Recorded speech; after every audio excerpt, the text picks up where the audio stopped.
باز هم با ثانیه‌های تأخیر بازی شروع میشه، ولی این بار دیگه واقعا شروع شد بازی استقلال و تراکتور. پاس بردن به سمت راست برای مرادمند، تکل محکم و بلند روی پای مرادمند، توپگیری بازیکن تراکتور، ضد حمله که میتونه اونجا طراحی هم بشه داخل محوطه، شلوغ ارسال بلند روی تیر دوم، توپی که از خط بیرون رفته و ضربه دروازه به سود استقلال باید زده بشه.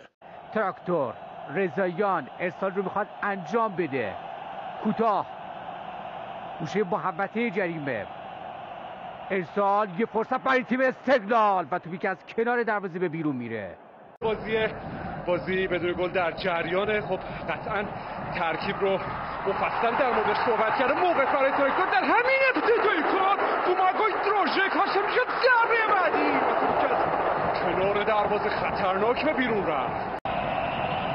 حالا ارسال رو دروازه، تیر یک موقعیت برای استقلال توی دروازه گل برای استقلال. ورزشگاه در سکوت مطلق فرو میره. ارسال رامین رضاییان و دفع نچندان جالب و توپی که اونجا تبدیل به گل شد. علیرضا فرصت برای ارسال حالا رو دروازه برای دروژک و حفظ صدرنشینی و امیدوار بودن برای قهرمانی داره. پاس خوب برای دروژک داخل محوطه جریمه. خود دروژک با سماجت توپ گرفته. هاشم نژاد حالا پاس عالی، حالا گل برای تیم تراکتور. امیرحسین حسین‌زاده است که بازی رو 1-1 مساوی میکنه.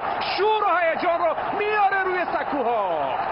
که با این توپ این موقعیت خود ترابی پاس در عرضش برای حسین‌زاده، همچنان یه ضربه که کمجونه و تو در اختیار حسینی قرار گرفت. دو رو میگرفت خیلی خطرناک میشد که این اتفاق نیفتاد. این سمت چه خبره، چه خواهد شد؟ رامین رضاییان ارسالش رو دروازه که ارسال جالبی نیست. در اختیار علیرضا بیرونوند این چهره قرار میگیره. دروازه صاحب توپ میشه. یه پاس خوب برای حسین‌زاده. دانیال اسماعیلی فر، همچنان موقعیت برای تراکتور، حالا برای دروژک. امیرحسین حسین‌زاده ضربه خوبی رو نزد و توپش به راحتی در اختیار سید حسین حسینی. در این بازی نبوده. محمد نادری، فرصت برای تراکتور، یه پاس رو به جلو، باز هم امیرحسین حسین‌زاده. گل دوم رو هم امیرحسین حسین‌زاده به ثمر میرسونه. 2-1 میشه کار. به تراکتوریا مهدی ترابی، ارسال عالی برای دروژک و ضربه سری که حسینی راهی کارنرش میکنه. توپ بلند برای ترابی، یا فرصت و موقعیت. امیرحسین حسین‌زاده موقع برای ارسال هست. خود حسین‌زاده همچنان صاحب توپ پیشروی میکنه، رو پای چپشه، ضربهشو زد. همچنان تراکتوریا صاحب توپ، موقعیت ارسال روی دروازه و توپی که از بالای سر همه عبور کرد. توپ اول رو عقب هاشم نژاد و توپی که همچنان در اختیار یاران تراکتور است. ریکاردو آلوز و نجات دروازه فوق‌العاده از این دروازه‌بان سید حسین حسینی. نمیرسه، خطا اعلام شده روی این صحنه. بلافاصله بازی رو آغاز میکنن و به وضعیت دروژک هم توجه نکردن تراکتوریا. ریکاردو آلوز سمت راست برای هاشم نژاد، موقعیت هاشم نژاد و ضربه‌ای که اصلا جالب نیست و توپش حضور دارن برای دفع توپ و بازیکن‌های پیش ساخته استقلال. ارسال رو بقى برای جلالی، حالا میتونن توپ رو بیارن داخل محوطه جریمه. این اتفاق حالا میفته، ضربه سر و علیرضا بیرونوند برای گرفتن این توپ مشکلی نداره. دانیال اسماعیلی فر سمت راست حسین‌زاده رو دوره، پاس در ازش برای ریکاردو آلوز بین چند بازیکن استقلال. ریکاردو آلوز، دانیال اسماعیلی فر و چه گرفت! عالی بود کار حسینی، تیمش رو در جریان بازی نگه میداره. این برای حرکت توسط مهران احمدی موقع برای یاران استقلال. ماشاریپوف خطرناکه، پاس خوبش برای جلالی، فرصت برای استقلال و حضور به موقع اونجا مهدی شیری و بعدش هم دور میکنن توپ رو یاران تراکتور.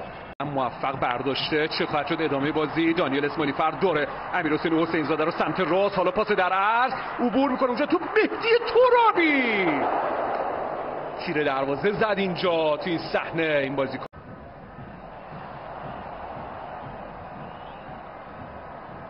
تومی شرکال موقع داره، تومی شرکال چه خواهد کرد؟ تومیسلاو بین دو بازیکن استقلال و توپی که به خوبی اونجا در آوردن استقلالیا، اما همچنان یاران تراکتور این شانسو دارن که دروازه استقلال رو تهدید کنند. مهدی ترابی این توپو چه خواهد کرد؟ کورنر در امیرحسین حسین زاده توپری گرفته، یه بازیکن از استقلال رو زمین افتاده، خود حسین زاده حرکت رو آغاز کرده بین 4 بازیکن استقلال، امیرحسین حسین زاده و ضربه‌ای که برای گرفتنش این دروازه‌بان مشکلی نداره. پاسش برای آشوری، ریکاردو آلوز، فرصت آلوز و توپی که در اختیار حسینی قرار گرفت. مشکلی برای این توپا نداره این دروازه‌بان.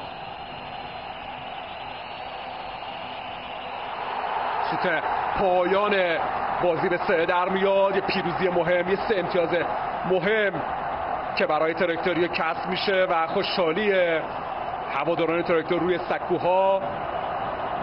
بازی با نتیجه 2-1 به نفع تراکتور به پایان رسید.